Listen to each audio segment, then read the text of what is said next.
Hello friends, welcome to my channel. Friends, మా ఛానల్ని first time చూస్తున్నట్లయితే తప్పకుండా సబ్స్క్రైబ్ చేసుకోండి. అలాగే వీడియో నచ్చినట్లయితే తప్పకుండా లైక్ చేయండి. ఇక స్టోరీలోకి వెళ్ళినట్లయితే శ్రేయ అయితే ఇక మన ఆస్తులు మనకు వచ్చేసాయి, ఎలాగైనా మన వాటా మనకు వచ్చే డబ్బులు మన వాటా మనకి పంచిస్తే అయిపోతుంది కదా, మామయ్య గారిని తొందరగా అడగండి, నేను ఒక ఫ్లాట్ చూశాను, ఆ ఫ్లాట్కి 1 crore కట్టాలి, వెంటనే మామయ్య గారికి మన ఆస్తులు తిరిగి వచ్చాయి కాబట్టి మన ఆస్తుల గురించి మన వాటాల గురించి అడిగేయండి అని ఇక శ్రేయ అయితే శ్రీకర్కి చెప్తూ ఉంటుంది. ఇక మీరు అలా అడుగుతారా, లేకపోతే నేను ఇంట్లో నుంచి వెళ్ళిపోమ్మంటారా అని శ్రేయ మాత్రం శ్రీకర్ని బెదిరిస్తూ ఉంటుంది. అప్పుడే శ్రీకర్ ఇక వాళ్ళ నాన్న దగ్గరికి వెళ్తాడు. అప్పుడే ఇక శ్రేయ కూడా అక్కడికి వస్తుంది. అప్పుడే ఇక ఇంట్లో వాళ్ళంతా అక్కడికి వచ్చి ఉంటారు.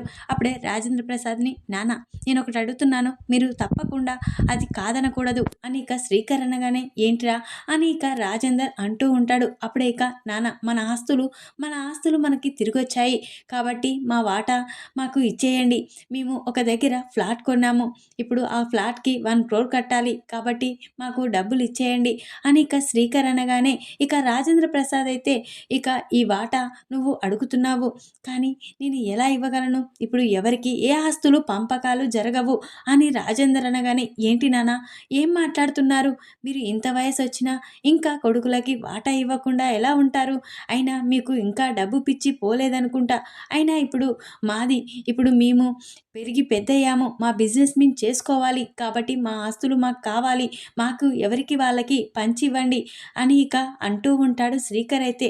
అప్పుడే ఇక రాజేంద్ర ప్రసాద్ అయితే, నేను ఈ వాటాలు పంచియలేను కాబట్టి మీరు ఇక ఈ ఆస్తుల గురించి మర్చిపోండి అని రాజేంద్ర ప్రసాద్ అనగానే, ఏంటి నాన్న ఇంత ఏజ్కి వచ్చినా మీకు డబ్బు మీద మక్కువ పోలేదు, ఇంకా మీరు ఇక ఏమనుకుంటున్నారు అని ఇక శ్రీకర్ అయితే నోటికొచ్చిన మాటలు అంటూ ఉంటాడు. అప్పుడే ఇక పార్వతి అయితే ఇక శ్రీకర్ చెంప పలగొడుతుంది. ఏంట్రా ఏం మాట్లాడుతున్నావు, మీ నాన్నని తెలియడం లేదా, ఈరోజు మీ నాన్నని మర్చిపోయావా అని ఇక గట్టిగా పార్వతి అయితే శ్రీకర్ని అరుస్తూ ఉంటుంది. ఏంటమ్మా నువ్వు కూడా అలానే మాట్లాడుతున్నావు, ఆస్తుల గురించి పంపకం చేయమని చెప్పాను, నేనేమి తప్పు మాట్లాడలేను కదా, మా బిజినెస్ మేము ఎక్కడైనా ఉంటాము, మా బిజినెస్ మేము స్టార్ట్ చేస్తాము ఆ డబ్బుతోటి అని శ్రీకర్ అయితే అంటూ ఉంటాడు. అప్పుడే ఇక శ్రీకర్ అన్న మాటలకి ఇక రాజేంద్ర ప్రసాద్, పార్వతి చాలా బాధపడుతూ, ఈరోజు మాత్రం ఊరుకుంటున్నారు, రేపు ఉదయానికెల్లా ఎవరి వాటా వాళ్ళకి ఇచ్చేయండి, మా బతుకు మేము బ్రతుకుతాము అని శ్రీకర్ అయితే అక్కడి నుంచి వెళ్ళిపోతాడు. ఇక ఈరోజు పంచకపోతే ఇక ఉదయాన్నే మేము ఇక్కడి నుంచి ఇల్లు వదిలి వెళ్ళిపోతాము అని శ్రీకర్ అనగానే, ఇక పార్వతి, రాజేంద్ర ప్రసాద్ చాలా బాధపడుతూ కూర్చుంటారు. అప్పుడే ఇక పార్వతి అయితే, ఏంటండి వాడు అలా మాట్లాడుతున్నా కానీ మీరు సైలెంట్గా ఉండిపోయారు, ఇక ఆ ఆస్తులేదో వాళ్ళకి ఇచ్చేస్తే అయిపోతుంది కదా అని ఇక అంటూ ఉంటుంది పార్వతి అయితే. ఏంటి పార్వతి ఏం మాట్లాడుతున్నావు, ఇంత కష్టపడ్డ సొమ్ము ఇది నాది కాదని నీకు తెలీదా అని రాజేంద్ర ప్రసాద్ అనగానే, అప్పుడే ఇక నాకు తెలుసు కానీ అయినా ఇప్పుడు మనదే కదండి, ఇక ఎలాగైనా వాళ్ళకి ఇవ్వాల్సిందే కదండి, అందుకని చెప్తున్నాను, ఇంట్లో ఈ గొడవలు అవసరమా, ఇక వాడు ఇంట్లో తిరిగి వెళ్ళిపోతానంటున్నాడు, ఈ ఆస్తులు ఇక వాటాలు చేస్తేనే బాగుంటుందని నాకు అనిపిస్తుంది అని అనగానే, పార్వతి నువ్వేమీ మాట్లాడకు అని ఇక రాజేంద్ర ప్రసాద్ అనగానే, పార్వతి మాత్రం ఇక ఈయన ఎందుకు ఇలా మొండిగా ప్రవర్తిస్తున్నాడు అని ఇక చాలా బాధపడుతూ పార్వతి అక్కడి నుంచి వెళ్ళిపోతుంది. ఇక రాజేంద్ర ప్రసాద్ మాత్రం అందరినీ హాల్లోకి పిలుస్తూ ఉంటాడు. అప్పుడే ఇక హాల్లోకి అందరూ వస్తారు. అప్పుడే ఇక ఏంటండి ఏం జరిగింది, ఆస్తులు ఇక ఎవరి వాళ్ళకి పంచేస్తారా అని పార్వతి అనగానే, ఏంటి పార్వతి మాటి మాటికి ఆస్తులు పంపకాలంటున్నావు, ఇప్పుడు నేను పిలిచింది ఒకదాని కోసం, ఇక ఈ కష్టంతో ఎలా వచ్చింది ఈ సొమ్ము, కష్టపడితేనే కదా వచ్చింది, ఇక ఆ కష్టం విలువ, ఇక అక్కడున్న ఈ ఆస్తు వెనుక ఉన్న విలువ గురించి తెలుసుకోవాలని పిలిచాను అని ఇక రాజేంద్ర ప్రసాద్ అనగానే, అప్పుడే ఇక శ్రీకర్ ఏం మాట్లాడుతున్నారు మీరు అని అంటూ ఉంటాడు. అవునరా నిజమే మాట్లాడుతున్నాను, మనం ఈ ఆస్తులు వాటాలు కావాలంటే మనం ముందుగా మన ఊరికి వెళ్ళాలి, ఆ ఊర్లో కొన్ని రోజులున్నాక ఆ విషయం ఏంటో, దాని వెనుక విషయం ఏంటో మీరే తెలుసుకుంటారు. ఆ తర్వాత ఆస్తుల పంపకాల గురించి మీరే నిర్ణయించుకుంటారు అని రాజేంద్ర ప్రసాద్ అనగానే, ఇక అప్పుడే ఇప్పటికిప్పుడు ఊరంటారేంటి? మేము ఇక్కడ బాగా పనులున్నాయి కదా! ఇవన్నీ వదిలేసి ఎలా రమ్మంటారు? అని శ్రీకర్ అనగానే, కొన్ని రోజులు అవి వాయిదా వేసుకోవాల్సిందే. ఖచ్చితంగా వెంటనే మీరు రెడీ అవ్వండి. మనం మన ఊరికి వెళ్తున్నాం అని ఇక రాజేంద్ర ప్రసాద్ చెప్పగానే ఇంట్లో వాళ్ళంతా ఇక రెడీ అయ్యి వస్తారు. ఇక అందరూ కలిసి ఊర్లోకైతే వెళ్తారు. ఇక అక్కడున్న మీనాక్షి కూడా వాళ్ళతో ఇక ఊర్లోకైతే వెళ్తుంది. ఇక ఆయనని పెంచుకున్న ఇక ఒక పెద్దాయన ఉంటాడు కదా! అప్పుడే ఇక వాళ్ళ కుటుంబాన్ని చూసి చాలా సంతోషపడుతూ ఉంటాడు. అప్పుడే ఇక వెంటనే రాజేంద్ర ప్రసాద్ ఈయన ఎవరో తెలుసా అని అడుగుతూ ఉంటాడు తన కుమారులని. అప్పుడే అతను ఎవరో తెలుసా ఏంటి? తను మా తాతయ్య కదా అని ఇక శ్రీకర్ అనగానే, అప్పుడు తను మీ తాతయ్య అన్న నిజం నీకు తెలుసు. కానీ తను మీ సొంత తాతయ్య కాదు. అసలు నాకు తల్లిదండ్రులు ఎవరో తెలీదు. కానీ తెలియనప్పుడు తను నన్ను పెంచుకున్నాడు. ఆయన నా పెంచుడు తండ్రి అని చెప్పగానే ఇక శ్రీకర్, అక్షయ్, ఇక కమల్ అయితే షాక్ అయిపోతారు. ఏంటి నాన్న ఈ నిజం ఇన్నాళ్ళుగా ఎందుకు చెప్పలేదు? తను నిన్ను పెంచుకున్న నాన్నని, ఇక మా తాతయ్య సొంత తాతయ్య కాదని, అయినా మీరు సొంత తండ్రి కొడుకులా ఉన్నారు అని అనగానే, అవునరా, పేగు తెంచిన బంధం కంటే పెంచుకున్న బంధం గొప్పది కదా! అలా పెంచారు నన్ను. అసలు నేను ఇంత స్థాయికి రావడానికి కారణం ఈ పెద్దాయన వల్ల నేను ఇన్ని ఆస్తులు ఇన్ని సంపాదించాను. అయినా ఇక ఇక్కడున్న ఆస్తులు నా సొంతమేమీ కావు అని అనగానే, అప్పుడే ఆ పెద్దాయన, ఏంటి నాన్న ఇప్పుడు ఆస్తులేంటి? ఇక ఈ వాటాలేంటి? మీరందరూ వచ్చిన సందర్భంగా నాకు చాలా సంతోషంగా ఉంది అని అనగానే, నీ గురించి అంతా తెలియజేయాలి. వీళ్ళు కష్టపడిన సొమ్మన్నట్లుగా ఈ ఆస్తుల వాటాలు అడుగుతున్నారు. అందుకనే ఇక్కడికి తీసుకువచ్చాను. నీ గురించి నిజమంతా చెప్పేయాలని ఇక్కడికి తీసుకువచ్చాను అని అనగానే, ఇక శ్రీకర్ ఒక్కసారే షాక్ అయిపోతాడు. ఏంటి నాన్న ఈ నాటకం ఏంటి అని అనగానే, నాటకం కాదురా, ఇది నిజం. ఇక ఆయన నన్ను పెంచుకున్న తండ్రి. నన్ను కొడుకులా చూశాడు. కానీ ఆయన ఆస్తి మాత్రం నా సొంతం కావాలని నేను ఏ రోజు చూడలేదు. ఎందుకంటే నన్ను పెంచడం, ఈ స్థాయికి తీసుకురావడమే గొప్ప. అలాంటిది ఇక ఈ ఆస్తి కూడా నేను స్వీకరించడం నా వల్ల కావడం లేదు. ఇక ఆ ఆస్తిని నేను స్వీకరించి ఇక నువ్వు వృధాగా నేను నా కొడుకులకి పంచేయడం నాకిష్టం లేకే నీకు దాని వెనుక ఉన్న కారణాన్ని చెప్పడానికి ఇక్కడికి తీసుకువచ్చాను అని చెప్పగానే, ఇక శ్రీకర్, ఇక తన అన్నయ్య అక్షయ్, కమల్ అందరూ షాక్ అయిపోతారు.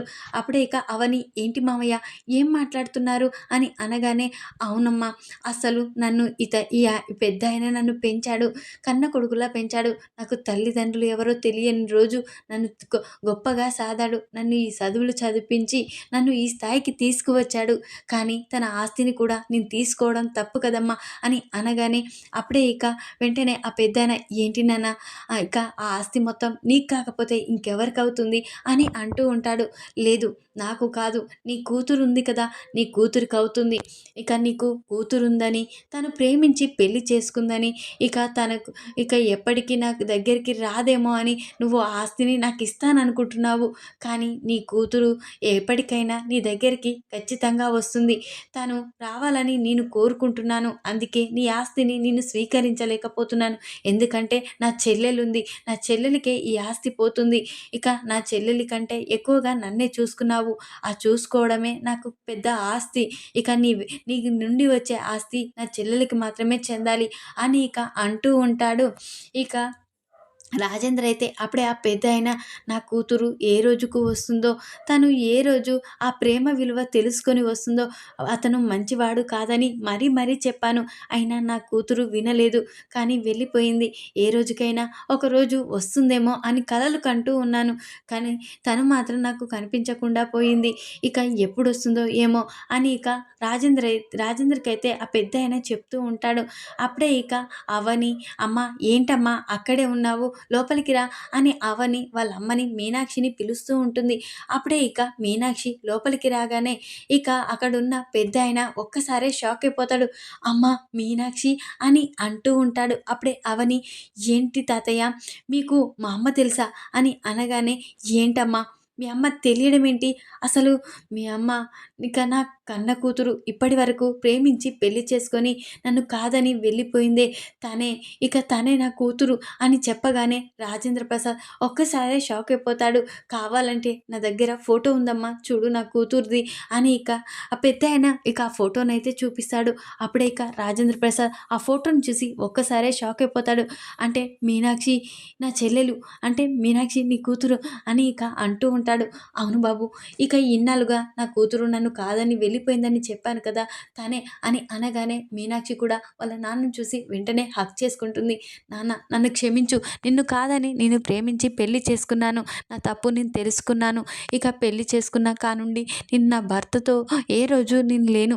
ఇక నా పిల్లలు ఇక నా పిల్లలే నాకు సర్వస్వం. ఇక నా భర్త ఎలాంటి వాడో ఇక నాకు తెలిసొచ్చింది. నువ్వు ఎంత చెప్పినా నేను వినలేదు. డబ్బు కోసమే తను ఈ విధంగా చేశాడని అనుకున్నాను. ఇక ఆ ఆస్తే నా వెంబడి లేనప్పుడు నేనెందుకని నన్ను వదిలేశాడు అని ఇక మీనాక్షి మొత్తం నిజం చెప్తూ ఉంటుంది. ఇక ఆ పెద్దాయనకైతే అప్పుడే ఇక ఆ విషయం తెలుసుకున్న ఇక శ్రీకర్, అక్కడున్న పల్లవి అందరూ షాక్ అయిపోతారు. ఇక అప్పుడే ఈ పెద్దాయన ఏంటి ఇలా మాట్లాడుతున్నా అంటే మా నాన్న గురించే కదా మాట్లాడేది అని ఇక అక్కడ ఉన్న ఆస్తి ఇక తనకే సొంతమైపోయింది. ఇప్పుడు తన కూతురికే ఈ ఆస్తి కావాలని ఇక మా మామయ్య గారు అంటున్నారు. అంటే తన కూతురు ఇప్పుడు ఈ మీనాక్షి కదా! ఈ ఆస్తి కూడా తనకే పోతుందా అని ఇక పల్లవి ఆలోచిస్తూ ఉంటుంది. అప్పుడే ఇక వెంటనే రాజేంద్ర ప్రసాద్ వెంటనే ఇక మీనాక్షిని, "అమ్మ నువ్వు నా చెల్లెలు. ఇక నన్ను కన్న తండ్రి కంటే ఎక్కువగా పెంచుకున్న ఇక నా తండ్రి కూతురివి నువ్వు. అంటే ఇన్నాళ్ళుగా నువ్వే అని నేను తెలుసుకోలేకపోయానమ్మా" అని ఇక వెంటనే మీనాక్షిని హక్కున చేర్చుకొని చాలా సంతోషపడుతూ ఉంటాడు. అప్పుడే ఇక వెంటనే ఇక ఆ పెద్దాయన, "చూసావు కదా నాన్న నీ చెల్లెలు, ఇంకా నీ చెల్లెలు ఏ రోజుకైనా వస్తుందని నువ్వు చెప్పావు. అది నిజమైపోయింది. నాకు చాలా సంతోషంగా ఉంది. ఈరోజు ఈ కుటుంబం ఇక నా కూతుర్ని చూసి చాలా సంతోషంగా ఉంది" అని ఇక ఇన్నాళ్ళుగా నేను కోరుకుంటున్న కోరిక తీరింది అని ఆ పెద్దాయన అంటూ ఉంటాడు. అప్పుడే ఇక వెంటనే ఇక రాజేంద్ర అయితే ఈ ఆస్తి ఇప్పుడు నాకిస్తానని అంటున్నారు కదా పెదనాన్న. ఇక నాన్న ఇక నుంచి ఈ ఆస్తి నా చెల్లెలకే సొంతం. ఈ ఆస్తి నా ముందే నా చెల్లెలకి రాయించండి. ఇక ఈ ఆస్తి గొడవ నాకుండదు. ఇక ఈ వాటాలు, ఈ పట్టింపులు ఎవ్వి నేను పట్టించుకోకుండా ఉంటాను అని రాజేంద్ర ప్రసాద్ పెద్దాయనకి చెప్పగానే వెంటనే అతను ఇక ఏంటి ఏంటి ఇద్దరికీ చెరిసగ భాగం ఇస్తాను అని అంటూ ఉంటాడు. ఇక పెద్దాయనైతే అప్పుడే ఇక రాజేంద్ర ప్రసాద్, "లేదు నాన్న నన్ను పెంచావు. ఇదే నా కోట్ల ఆస్తి. ఇక నన్ను పెంచడమే గొప్ప. ఇక నాకు ఏ ఆస్తి వద్దు. ఇదంతా నా చెల్లెలకే చెందాలి" అని అనగానే వెంటనే ఇక మీనాక్షి అయితే, "వద్దు నాన్న ఇది అన్నయ్యకే చెందాలి" అని అంటూ ఉంటుంది. అప్పుడు ఇక ఈ ఆస్తి నాకు రాసిస్తే నా మీద ఒట్టే. ఇక ఇన్ని రోజులు మీరు పెంచిన పెంపకం ఒక డబ్బు కోసం అన్నట్లుగా ఉంటుంది. లేదు వద్దు నాన్న ఇది చెల్లెలకే చెందాలి. ఇది ఇప్పుడే నా ముందే తన పేరిట రాయాలి అని రాజేంద్ర ప్రసాద్ చెప్పగానే వెంటనే ఇక ఆ పెద్దాయన మీనాక్షి పేరు మీదుగా ఆస్తి మొత్తం చేస్తాడు. అప్పుడు ఇక శ్రీకర్, శ్రేయ, ఇక పల్లవికైతే దిమ్మ తిరుగుతుంది. ఇక ఈ ఆస్తి ద్వారా ఇక ఇక్కడున్న ఆస్తి మీనాక్షికే సొంతమైపోయింది. అక్కడున్న ఆస్తి మీనాక్షికే సొంతమైపోయింది. ఇక దాని ద్వారా ఇక అవనికైతే కోటాధిపతి అవుతుందని ఇక పల్లవి, శ్రేయ మాత్రం చాలా కుమిలిపోతూ ఉంటారు. ఈ విధంగానైతే ఇక వాళ్ళకి బుద్ధొచ్చేలా ఇక ఊరికి పోయి ఆ ఊర్లో ఆ నిజాన్ని తెలిసి ఇక బుద్ధొచ్చేలా చేశాడు రాజేంద్ర ప్రసాద్ అయితే శ్రీకర్‌కి, శ్రేయకైతే. ఈ వీడియో గనుక మీకు నచ్చినట్లయితే లైక్ చేయండి. మరిన్ని వీడియోల కోసం ఛానల్‌ని సబ్స్క్రైబ్ చేసుకోండి ఫ్రెండ్స్. Thanks for watching.